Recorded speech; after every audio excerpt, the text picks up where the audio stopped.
मनु, तुम तो सुहागरात के मामले में अनुभवी हो। अपन तो इस मामले में बिल्कुल अनाड़ी हैं। कहते हुए संदीप नशे में झूमता हुआ पलंग पर औंधे मुंह गिर पड़ा। मान्या ने दिल में लगने वाले इस तीर को सहते हुए संदीप को सहारा देकर सीधा किया और फिर गुमसुम सी बैठ गई। थोड़ी देर में संदीप गहरी नींद में सो गया था, लेकिन मान्या की आंखों से नींद कोसों दूर थी।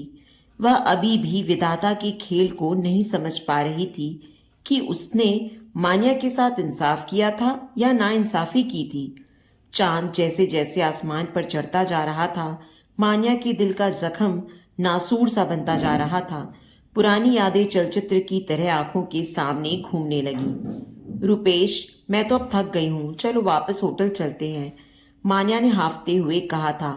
तब रुपेश ने शरारत से उसे गोद में उठा लिया था और कहा था, मान्या, अभी तो हमारी जिंदगी की शुरुआत है, इसमें ही तुम थक गई तो इतनी लंबी जिंदगी कैसे काटोगी? मान्या ने फिर बच्चों की तरह मचलते हुए कहा था, रुपेश, तुम भी थक जाओगे, बस बहुत हो गया, कल फिर आएंगे, अभी तो होटल वापस चलो।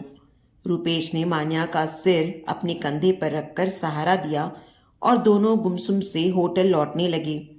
थोड़ी दूर चलने पर मान्या ने फिर कहा, रुपेश, मैं खुद को दुनिया की सबसे भाग्यशाली पत्नी मानती हूँ जो तुम्हारे जैसा पति मुझे मिला।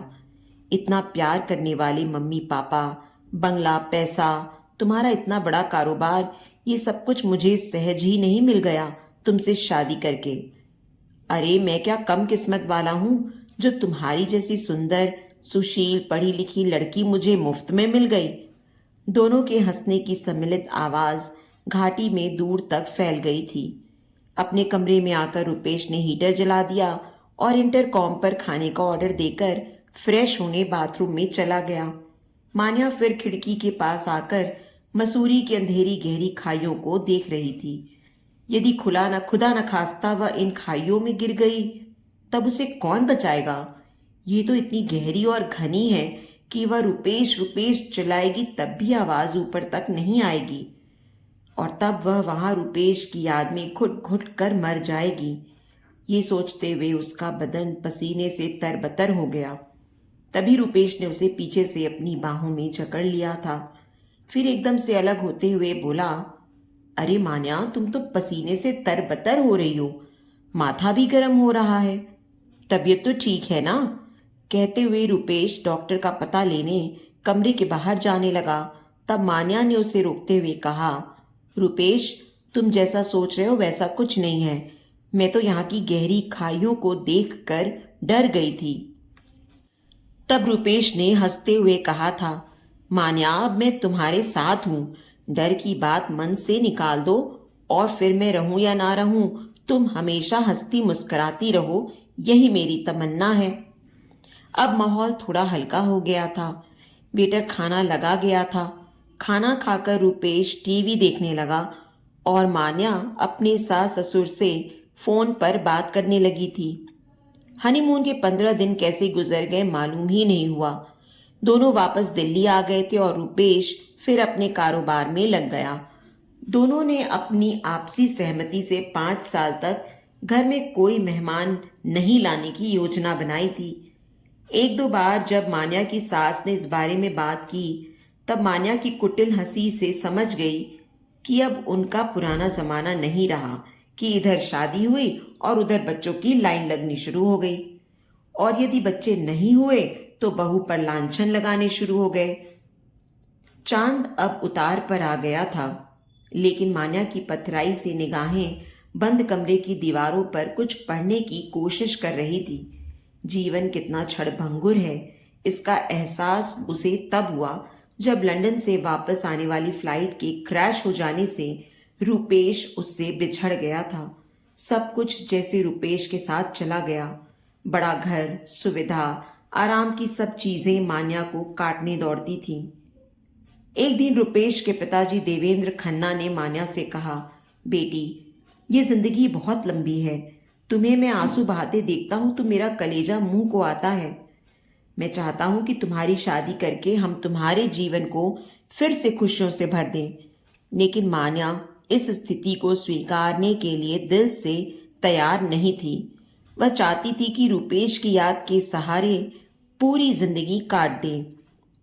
एक दिन सुबह सुबह मान्या अपने ससुर के लिए चाय लेकर जा रही थी कि कमरे से आती आवाज पर उसके पांव दरवाजे के बाहर थम गए। कंपनी के वकील कह रहे थे, खन्ना साहब, कानूनी तौर पर आपकी पुत्रवधू इस कारोबार और संपत्ति की हकदार है। यदि आप चाहते हैं कि आपके लड़के के नहीं रहने पर मान्या कानूनी तौर पर संपत्ति और कारोबार की हकदार नहीं रहे, तो मान्या की शादी कर दें। इस पर खन्ना साहब बोले, वकील साहब, मैं भी यही चाहता हूं कि मान्या की शादी कर दूं। इससे समाज में मेरा नाम भी हो जाएगा कि मैंने अपनी पुत्रवधू को पुत्री के समान समझते हुए उसका घर बिना किन्हीं पूर्वाग्रहों से बसाया। फिर दोनों की जोर से हंसने की आवाज बाहर आई। खन्ना साहब अब रोज मान्या को अतीत की याद दिलाकर भविष्य सुधारने के लिए उकसाते।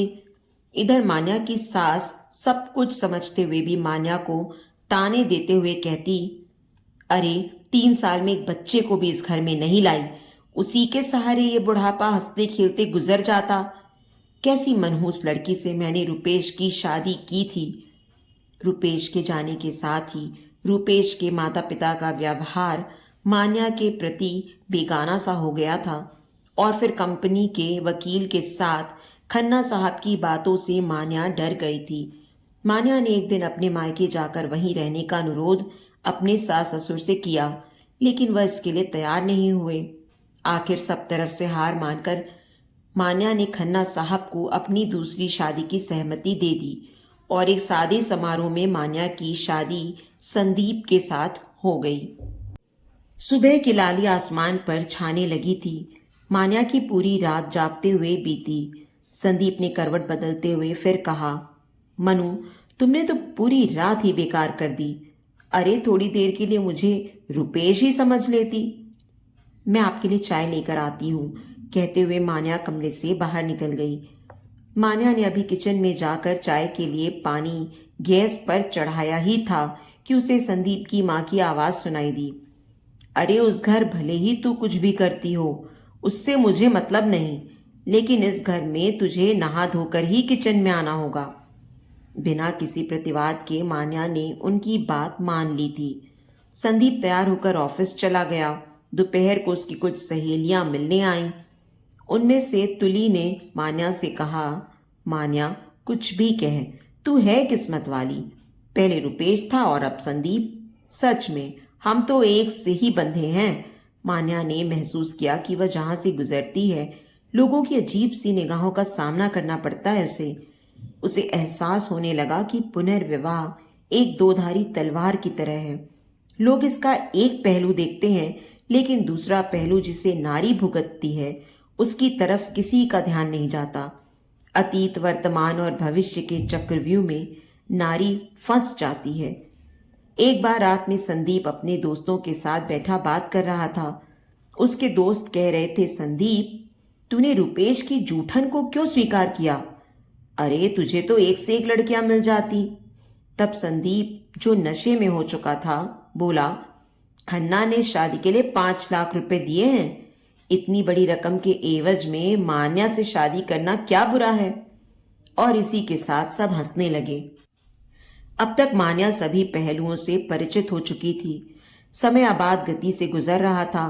मान्या जितनी सामान्य होने की कोशिश करती, रोज ही कोई न कोई ऐसी घटना घट ही जाती जिससे उसके अहम को चोट पहुंचती थी। संदीप बात बात में उसे उसका अतीत याद दिलाता और ताने देता रहता था। मान्या सोचती कि क्या पुनर्विवाह करने वाली हर नारी को इस तरह की दोहरी मानसिकता में रहना पड़ता है। एक दिन जब संदीप सुबह उठा तब कमरे में उसे मान्या नहीं दिखी। बिस्तर पर एक चिट्ठी रखी थी जिसमें मान्या ने लिखा था, संदीप, शायद पुनर्विवाह नारी के लिए एक दुखद पहलू ही है।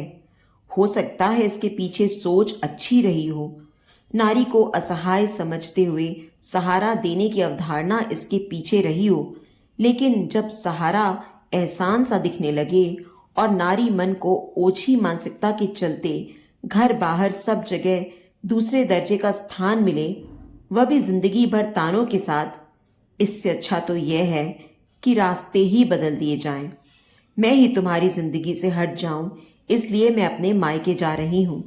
तुम अपनी खुशी के लिए सुविधानुसार तलाक के कागजात भेज देना, मैं दस्तखत कर दूंगी। मान्या। चिट्ठी पढ़कर संदीप एक बार तो सोच ही नहीं पाया कि यह क्या हो गया। साथ ही उसे मान्या की अंतः पीड़ा का भी एहसास हुआ, जिसे उसने समझा ही नहीं था। पुनर्विवाह पुरुष के लिए भले ही सहज होता हो, परंतु नारी के लिए उतना ही कष्टप्रद हो सकता है जब उसे उसका पति ही सही परिप्रेक्ष्य में ना ले। संदीप ने तो सोचा था कि उसने मान्या से शादी करके उसके ऊपर बड़ा एहसान किया है, अब वह जिंदगी भर संदीप के एहसान तले जीती रहेगी। लेकिन मान्या ने जल्दी ही वास्तविकता से उसे परिचित करा दिया था। संदीप संताप की आग में जल रहा था। अगले ही दिन वह मान्या के मायके गया। उसे लगा मान्या ने सब बातें घर में भी बता दी होगी, जिससे उसे मान्या के माता पिता और मान्या के कोप का भाजन बनना पड़ेगा। लेकिन ऐसा कुछ नहीं हुआ, क्योंकि हालात ने मान्या को इतना कठोर बना दिया था कि मानो उसे जहर का प्याला पीने की आदत हो गई थी। मान्या ने सहज ही संदीप में पूछा, अब क्या लेने आए हो? संदीप ने शर्म से सिर झुकाते हुए कहा, मैं तुम्हें लेने आया हूं। तुम्हारी पीड़ा, तुम्हारा दर्द समझने में मुझे थोड़ी देर लगी, लेकिन अब समझ में आ रहा है कि मैं तुम्हें जिंदगी भर नहीं छोड़ सकता। मुझे माफ कर दो मान्या, अतीत के दरवाजे आज से तुम्हारे लिए बंद हो गए हैं। अब तुम और मैं केवल भविष्य की ओर बढ़ेंगे। पूर्व की तरह मान्या बिना कोई प्रतिवाद किए अपना सामान बांधने लगी, संदीप के साथ जाने के लिए, यह सोचते हुए कि शायद इसी तरह लोगों की सोच पुनर्विवाह के मामले में बदलेगी। तो दोस्तों, उम्मीद करती हूँ कि आपको हमारी ये कहानी दिल से छू गई होगी। अगर इस कहानी ने आपके दिल में कोई कोना जगाया हो तो प्लीज़ इस वीडियो को लाइक करें और इसे अपने दोस्तों के साथ शेयर भी करें। अगर आप हमारे चैनल पर नए हैं तो इसे सब्सक्राइब करना बिल्कुल ना भूलें, और हाँ, नोटिफिकेशन बेल को भी ज़रूर दबाएं ताकि हमारी अगली कहानी का अपडेट सबसे पहले आपको मिले। आपके प्यार और समर्थन का हमेशा इंतज़ार रहेगा।